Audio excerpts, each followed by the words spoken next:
This is our apartment complex in Nanning.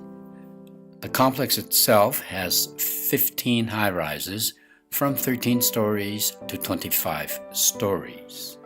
The grounds itself, as you can see, is green and lush, and it's several acres and lots of pathways for the residents to meander and relax.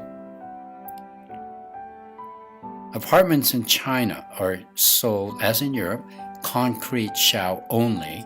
The buyer is responsible for the plumbing, electricity, and decorating.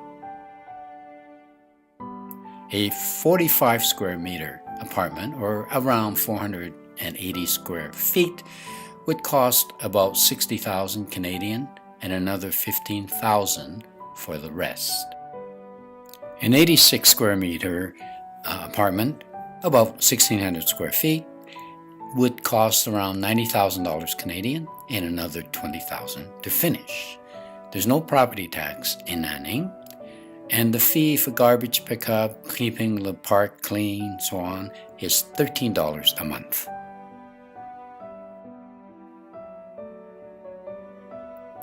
Most of the residents in the complex are young couples who have just average jobs, but between the two of them, they manage the mortgage and they manage to make payments, and they often bring their parents in to help with the babysitting.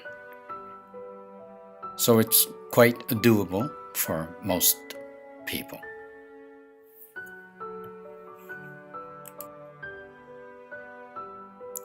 The problem for most foreigners, of course, is that you are not allowed to own property in most Chinese cities unless you've been a resident for at least 1 year.